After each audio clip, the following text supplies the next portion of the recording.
안녕하세요. 오늘은 여러분들께서 노동법 판례를 어떻게 암기해야 되는지 좀 말씀을 드려보려고 합니다. 먼저 암기 얘기를 하기 전에 우리가 노동법을 어떻게 공부하면 좀 합격할 수 있을까? 이 얘기를 먼저 드리려고 하는데요.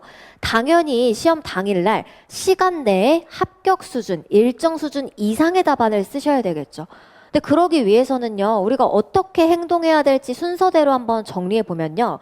문제를 보고 받자마자 어떻게 하셔야 된다? 네, 쟁점을 파악하실 수 있어야 됩니다. 그리고 쟁점을 파악하셨다면 사실관계를 읽으면서 정확하고 비교적 속도감 있게 어떻게 해야 된다? 포섭할 것을 바로바로 체크하시면서 읽어야 돼요. 문제 2번 읽으러 들어가시면 안 되죠. 그 다음에 논점의 정리, 쟁점의 정리에서 논점을 정확하게 짚어서 쓰시고요. 일반론은 쟁점에 누락 없이 다 목차대로 잘 써주시고 포섭하면서 우리가 찾은 사실관계를 놓치지 않고 결론을 정확하게 작성하시면 돼요. 사실 이게 말로 하면 되게 간단한데요. 어디부터 쉽지 않습니까? 보자마자 쟁점을 파악하고 문제를 시간 내 쭉 빠르게 읽으면서 포섭할 걸 찾는 것부터가 사실 쉽지 않죠.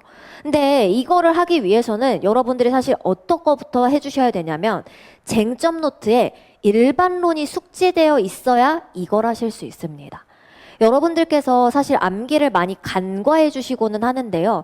일반론을 외우시지 않고는 우리가 논점을 정확하게 쓰기도 어렵고요. 일반론에서 당연히 감점도 되겠지만 거기서 그치지 않고 포섭으로 이어질 수밖에 없습니다. 왜냐하면 우리 노동법 포섭은요. 수험생의 생각을 쓰는 게 아니라 판례 법리에 따라서 일정 기준을 가지고 판단해 주는 거기 때문에 일반론에서 활용한 키워드 아니면 일반론의 여러 가지 종고판, 판례 요소들, 요건들 이런 것들을 가지고 활용하지 않으면은 제대로 잘 쓴 답안이 되기 힘든 겁니다. 그러면 우리가 어떻게 좀 외울 수 있는지 이제 암기 방법을 좀 얘기를 드려보려고 하는데요. 1주 공부량은 제가 매주 수업 때 알려드리는 복습 쟁점입니다. 여기서 여러분들한테 꼭 말씀드리고 싶은 건 정말 안심하셔도 되니까 복습 쟁점만 이대로 잘 해주세요. 그러니까 여러분들 사실 복습 쟁점 이외에도 저랑 같이 진도 나가는 부분이 있잖아요. 이거는 이대로 넘겨도 될까라고 하는 생각에 막연히 그냥 책을 한 번 읽어보는 것은 정말 의미가 크지 않습니다. 차라리 그 시간에 여태까지 복습 쟁점으로 드렸던 거 한 번 더 외워보고 더 현출해보는 게 오히려 도움이 되실 수 있거든요. 아직 1기고요. 2기, 3기도 있고 그때마다 해야 될 양을 차근차근 알려드릴 거니까 정말 지금은 믿고 복습 쟁점만 잘 따라오셔도 충분합니다. 그러면 복습 쟁점을 매주 드리면요. 각 주제를 드리는 거죠. 주제별로 여러분들 책을 피시고 어떻게 하시냐면요. 출제될 수 있는 유형을 정리를 합니다. 예를 들어서 뭐 임금이면은 복지 포인트를 물어볼 수도 있고 경영평가 성과급을 물어볼 수도 있고 뭐 현물급여를 물어볼 수도 있고 이런 것들이 유형이 되는 거고요. 통상임금이면 유형이 어떻게 됩니까? 재직조건부 임금을 물어볼 수도 있고 근무일수 조건부 임금, 성과급 이런 것들이 유형이 됩니다. 그럼 각 유형별로 문제 상황이 뭐지? 임금은 특정 금품이 임금이라는 것을 전제로 해서 평균 임금에 넣어달라 또는 통상 임금에 넣어달라고 하는 게 문제 상황입니다. 여기까지는 우리 수업 때 같이 했던 걸 다시 한번 리마인드 하시는 거고요. 그리고 나서 진짜로 여러분들이 하실 건 뭐예요?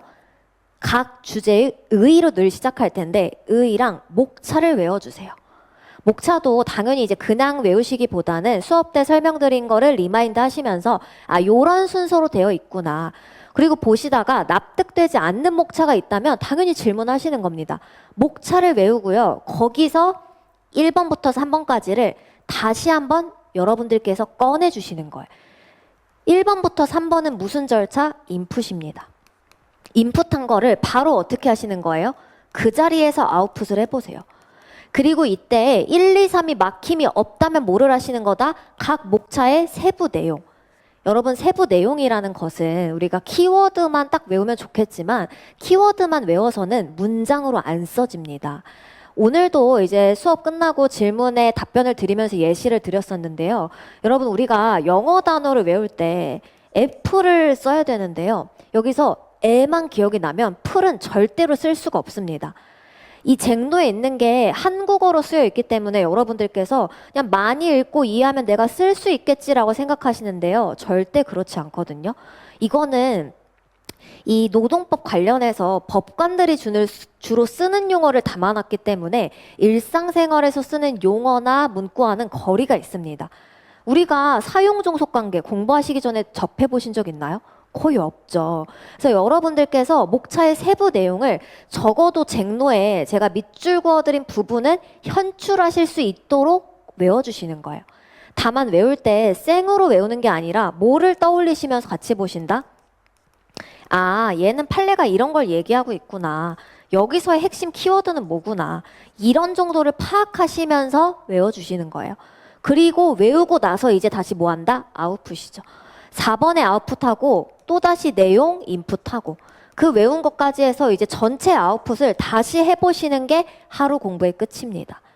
그리고 그날 끝나는 게 아니라 누적 복습표에 들이면 오늘 외웠던 거 내일 꺼내보고 그리고 또 꺼내보고 아예 이 주기를 정해드렸죠. 이 주기로 해서 계속 꺼내보시는 거예요. 처음에 외울 때는 어떻다? 1번부터 6번 순서에 따라서 하시고요.